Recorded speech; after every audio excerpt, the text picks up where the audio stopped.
ನಮಸ್ಕಾರ ಎಲ್ಲರಿಗೂ. ಹೇ ಮಂಜುಳಾ ಗೌರಿ ಚಾನಲ್ಗೆ ಎಲ್ಲರಿಗೂ ಸುಸ್ವಾಗತ. 60ನೇ ವರ್ಷದ ನವಭಾರತ ಯುವಕರ ಸಂಘದಿಂದ ಶ್ರೀ ಅಣ್ಣಮ್ಮ ದೇವಿಯ ವಾರ್ಷಿಕೋತ್ಸವ ನಡೆಯುತ್ತಿದೆ. ಮೇ 3 ರಾತ್ರಿ ಸುಮಾರು 8 ಗಂಟೆ ನಂತರ ಬಂದಿದ್ದೇವೆ. ತಾಯಿ ಥರ ಅಲಂಕಾರ ಮಾಡ್ಕೊಂಡಿದ್ದಾರೆ ನೋಡಿ, ಎಷ್ಟು ಚೆನ್ನಾಗಿದ್ದಾರೆ. ಇವರು ನೃತ್ಯ ಕೂಡ ಮಾಡಿದ್ದಾರೆ. ಸೊ ನಾವು ಬರೋಷ್ಟರಲ್ಲಿ ನೃತ್ಯ ಮುಗ್ದಿತ್ತು ಒಂದು. ಸೊ ಇನ್ನೊಂದು ನೃತ್ಯ ಪೂರ್ತಿಯಾಗಿ ತೋರಿಸ್ತೇವೆ. ಈ ವಿಡಿಯೋನ ಸ್ಲಿಪ್ ಮಾಡಿದೆ ನೋಡಿ. ಇವರೇ ನೃತ್ಯ ಮಾಡೋರು. ತುಂಬ ಚೆನ್ನಾಗಿ ಮಾಡಿದ್ದಾರೆ ನೃತ್ಯವನ್ನು. ತಾಯಿ ಮೇಲೆ ಚೆನ್ನಾಗಿದೆ ಅಲ್ವಾ ಅಲಂಕಾರ. ಬನ್ನಿ ಶ್ರೀ ಅಣ್ಣಮ್ಮ ದೇವಿಯ ದರ್ಶನ ಪಡೆದುಕೊಳ್ಳೋಣ. ನೋಡಿ ವಿದ್ಯುತ್ತಲ್ಲಿ ಎಷ್ಟು ಚೆನ್ನಾಗಿದೆ ತಾಯಿ ಅಣ್ಣಮ್ಮ ದೇವಿಯನ್ನು. ಬನ್ನಿ ಒಳಗಡೆ ಹೋಗಿ ತಾಯಿ ಅಣ್ಣಮ್ಮ ದೇವಿಯ ದರ್ಶನ ಮಾಡಿಕೊಳ್ಳೋಣ. ಎಷ್ಟು ಚೆನ್ನಾಗಿ ಅಲಂಕಾರ ಮಾಡಿದ್ದಾರೆ ಅಮ್ಮನವರಿಗೆ. ನೋಡಲೇ ಕಣ್ಣು ಸಾಲದು. ನಗರ ದೇವತೆ ಶ್ರೀ ಅಣ್ಣಮ್ಮ ದೇವಿಗೆ ಸರ್ವ ಮಂಗಳ ಮಾಂಗಲ್ಯ ಶಿವೆ ಸರ್ವಾರ್ಥಕ ಸಾಧಕೆ ಶರಣ್ಯ ತ್ರ್ಯಂಬಕೆ ಗೌರಿ ನಾರಾಯಣಿ ನಮೋಸ್ತುತೆ. ಶ್ರೀಪೀಠೆ ಸುರಪೂಜಿತೆ ಚಂಕಚಕ್ರ ಗದಾಸ್ತೆ ಮಹಾಲಕ್ಷ್ಮಿ ನಮೋಸ್ತುತೆ. ಗೌರಿ, ನಾನು, ಗಣೇಶ, ರಾಮಕೃಷ್ಣ, ನಾವು 4 ಜನ ಬಂದು ಆ ತಾಯಿಯ ದರ್ಶನ ಪಡೆದುಕೊಂಡೆವು. ಭಾನುವಾರ ಅಂದರೆ ಮೇ 4ರಂದು ಸಂಜೆ ಪಲ್ಲಕ್ಕಿ ಉತ್ಸವ ನಡೆಯುತ್ತದೆ. ಸಂಜೆ 6 ಗಂಟೆ ಮೇಲೆ ತಾಯಿ ತವ ಫೋಟೋ ಹಾಗೂ ವಿಡಿಯೋನ ತೆಗೆಸ್ಕೊಂಡ್ವಿ ನೋಡಿ. ಈಗ ಬೇವಿನ ಸೊಪ್ಪಿಂದ ತಾಯಿ ತೀರ್ಥ ಚಿಮುಕಿಸಿದ್ರು ನೋಡಿ. ಈಗ ನೃತ್ಯ ಶುರು ಆಗ್ತಾ ಇದೆ. ಎಷ್ಟು ಚೆನ್ನಾಗಿ ಮಾಡಿದ್ದಾರೆ ಗೊತ್ತಾ ಇವರು ನೃತ್ಯ. ಈ ವಿಡಿಯೋನ ಸ್ಲಿಪ್ ಮಾಡಿದೆ ಪೂರ್ತಿಯಾಗಿ ನೋಡಿ. ತುಂಬ ಚೆನ್ನಾಗಿ ನೃತ್ಯವನ್ನು ಮಾಡಿದ್ದಾರೆ ಆ ತಾಯಿ ಮೇಲೆ. ನೋಡಲ್ಲ ಕಣ್ಣು ಸಾಲು, ಅಷ್ಟು ಅದ್ಭುತವಾಗಿದೆ. ನೋಡಿ ಆನಂದಿಸಿ.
ಸ್ನೇಹಿತರೆ, ಇವ್ರ ಬಗ್ಗೆ ಹೇಳ್ಬೇಕಂದ್ರೆ ಖಂಡಿತವಾಗ್ಲೂ ಇವರ ಹೆಸರು ಸರ್ವಣ ಪ್ರಿಯ, ಚೆನ್ನೈಯಿಂದ ಬಂದಿದ್ದಾರೆ.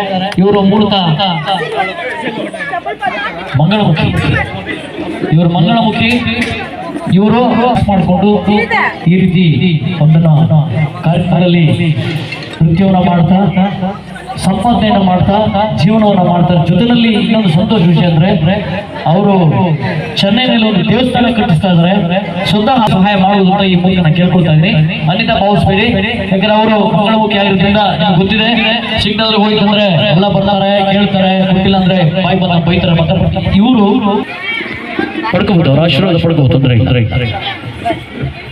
ಎಷ್ಟು ಚೆನ್ನಾಗಿ ನೃತ್ಯ ಮಾಡಿದ್ರಲ್ವ ಇವರು. ಸೊ ಇವ್ರ ಬಗ್ಗೆ ಕೂಡ ತಿಳಿಸ್ಕೊಟ್ರು, ತುಂಬ ಚೆನ್ನಾಗಿತ್ತು ಇವ್ರು ಮಾಡಿದ ನೃತ್ಯ. ಅಮ್ಮನವ್ರ ಮೇಲೆ ಫೋಟೋ ವೀಡಿಯೋ ತೆಗೆಸ್ಕೊಳ್ಳೋರು ಅರ್ಥವಾಗಿ ಫೋಟೋ ಹಾಗೆ ವಿಡಿಯೋ ಎಲ್ಲ ತೆಗೆಸ್ಕೊಂಡ್ರು. ಆ ತಾಯಿಗೆ ದೇವಸ್ಥಾನದ ವತಿಯಿಂದ ಮಡ್ಲಕ್ಕಿ ಕೂಡ ನೀಡಿದ್ರು, ಸೀರೆ ಎಲ್ಲ. ಸೊ ನಮ್ಮ ಚಾನಲ್ಗೆ ಏನಾದ್ರು ನೀವು ಹೊಸಬರಾಗಿ ದಯವಿಟ್ಟು ನಮ್ಮ ಚಾನಲ್ನ ಸಬ್ಸ್ಕ್ರೈಬ್ ಮಾಡ್ಕೊಳ್ಳಿ, ಬೆಲ್ ಕ್ಲಿಕ್ ಮಾಡಿ, ಲೈಕ್ ಮಾಡಿ, ಶೇರ್ ಮಾಡಿ, ಕಮೆಂಟ್ ಮಾಡಿ, ನಮಗೆ ಸಪೋರ್ಟ್ ಮಾಡಿ ಹಾಗೂ ಎಂಕರೇಜ್ ಮಾಡಿ. ನಿಮ್ಮ ಫ್ರೆಂಡ್ ಅವರೊಟ್ಟಿಗೆ ಶೇರ್ ಮಾಡಿ. ಮೇ 4 ಸಂಜೆ ಭಾನುವಾರ ಶ್ರೀ ಅಣ್ಣಮ್ಮ ದೇವಿಯ ಉತ್ಸವ ಮೆರವಣಿಗೆ ಇದೆ. ನೀವು ಕೂಡ ಎಲ್ಲರೂ ಬನ್ನಿ. ಈ ವಿಡಿಯೋ ಬಗ್ಗೆ ನಿಮ್ಮ ಅನಿಸಿಕೆಯನ್ನು ನಮ್ಮ ಕಮೆಂಟ್ ಬಾಕ್ಸಲ್ಲಿ ತಿಳಿಸಿ. ಮತ್ತೊಮ್ಮೆ ಆ ತಾಯಿ ಅಣ್ಣಮ್ಮ ದೇವಿಯ ದರ್ಶನ ಮಾಡಿಕೊಳ್ಳಿ. ನಾವೆಲ್ಲರೂ ದರ್ಶನ ಮಾಡ್ಕೊಂಡು ಆರತಿ ಇರಿಸ್ಬೇಕಾಗ್ತೇವೆ. ಮತ್ತು ಫೋಟೋ ಹಾಗೂ ವಿಡಿಯೋ ಎಲ್ಲ ತೆಗೆಸ್ಕೊಂಡ್ವಿ. ತುಂಬ ಚೆನ್ನಾಗಿತ್ತು ಅಮ್ಮನವ್ರು ನೋಡೋಕ್ಕೆ. ಸೊ ಹಾಗೆ ಡ್ಯಾನ್ಸ್ ಮಾಡಿದವ್ರ ಹತ್ರನೂ ಫೋಟೋ ಹಾಗೂ ವಿಡಿಯೋ ಕೂಡ ತೆಗೆಸ್ಕೊಂಡ್ವಿ. ಇಷ್ಟವರೆಗೂ ನಮ್ಮ ಚಾನಲ್ನ ವೀಕ್ಷಣೆಗಾಗಿ ಎಲ್ಲರಿಗೂ ತುಂಬ ಹೃದಯದ ಧನ್ಯವಾದಗಳು. Thank you for watching.